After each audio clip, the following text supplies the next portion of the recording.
Good morning, 5th class. Me, Priyanka, from the Wisdom School, Sirsa.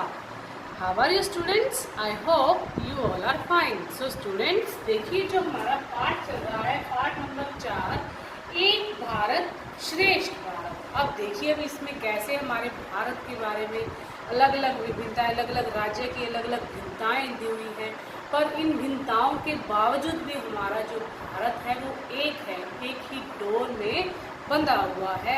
तो अब आगे इसके आगे क्या दे, हमने ये लेसन आधा रीड किया था, अब इससे आगे और रीड करेंगे कि हमारे देश के बारे में खान पान रहन सहन जो दिया हुआ है वो हम आगे पढ़ते हैं। तो आइए स्टूडेंट्स देखते हैं बुक में।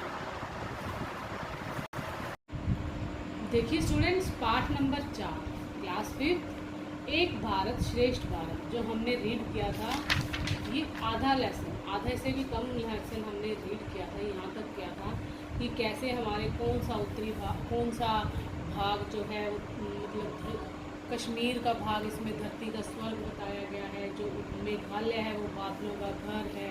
मतलब अलग अलग राज्य का अलग अलग जो उनकी विशेषता है वो बताई गई है। अब आगे देखिए स्टूडेंट्स, आगे क्या लिखा है और आगे क्या बताया है हमारे देश के बारे में। देखिए ध्यान से सुनिए स्टूडेंट्स। जलवायु विभिन्नता का असर खान पान, रहन सहन, आचार विचार, शारीरिक रंग रूप एवं आकार प्रकार के साथ साथ पहनावे पर भी पड़ता है। अब देखिए जलवायु विभिन्नता का असर खान पान, रहन सहन, आचार विचार, शारीरिक रंग रूप एवं आकार प्रकार के साथ साथ पहनावे पर भी असर पड़ता है। पर्वतीय भागों में अधिक ठंड पड़ने के कारण यहाँ के निवासी, जो वहाँ के लोग हैं, जो जहाँ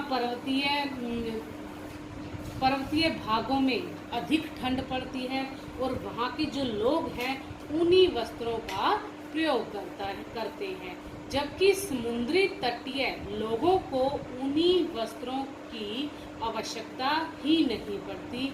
उसी प्रकार खान पान में भी पर्याप्त भिन्नता है।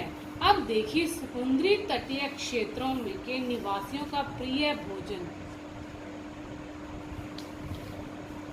अब देखिए निवासियों का प्रिय भोजन मछली चावल है।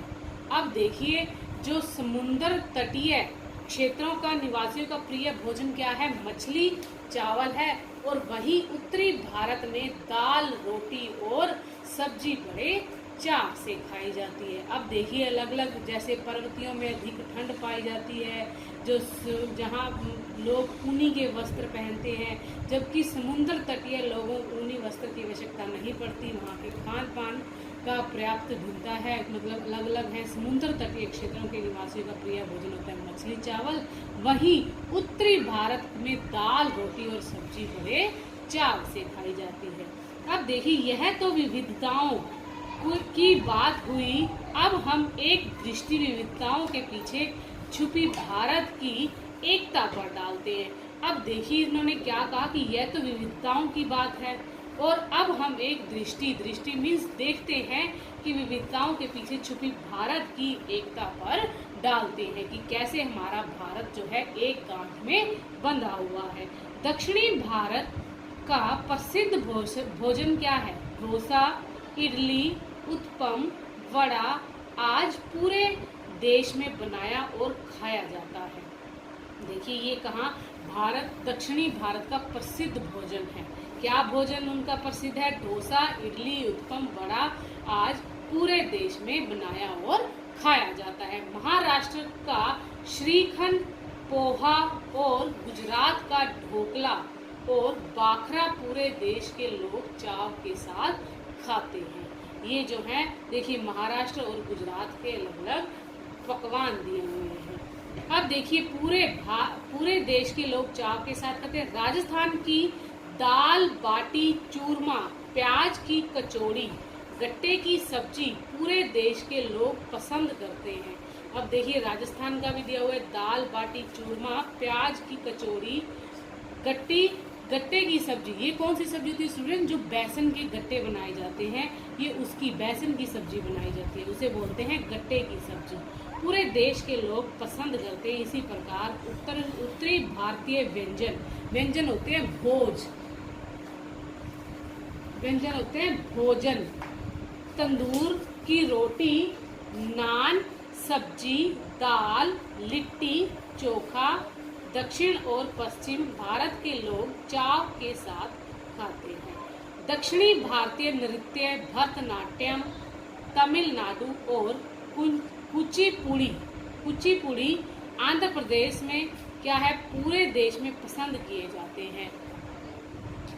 वहीं उत्तरी भारतीय नृत्य कथक के कदरदान पूरे देश में है।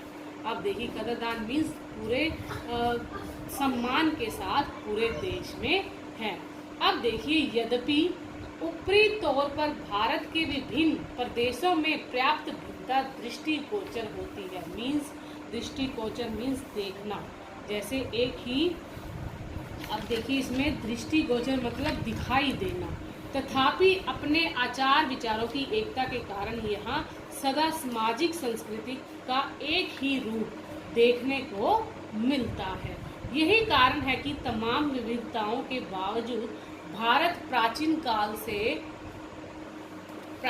काल से सांस्कृतिक, भौगोलिक एवं राजनीतिक इकाई के रूप में विश्व का मार्गदर्शन करता आया है। इसलिए भारत में एकता का विश्व साक्षी है। अब देखिए जो भारत में है सांस्कृतिक, भौगोलिक एवं राजनीतिक इकाई के रूप में विश्व को, मतलब जो हमारा भारत है या विश्व है, जो विश्व को मार्गदर्शन करता है। मार्गदर्शन मीन्स रास्ता दिखाता आया है और इसलिए भारत में अनेकता में एकता का विश्व साक्षी है।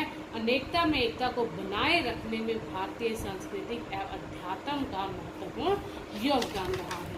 अब देखिए अध्यात्म क्या होता है? आत्मा के संबंध रखने वाला, जैसे आत्मा से संबंध रखने वाला, उसी तरह ही महत्वपूर्ण योगदान रहा है। अब देखिए सांस्कृतिक भारत के अधिकांश भाषाओं की जननी है।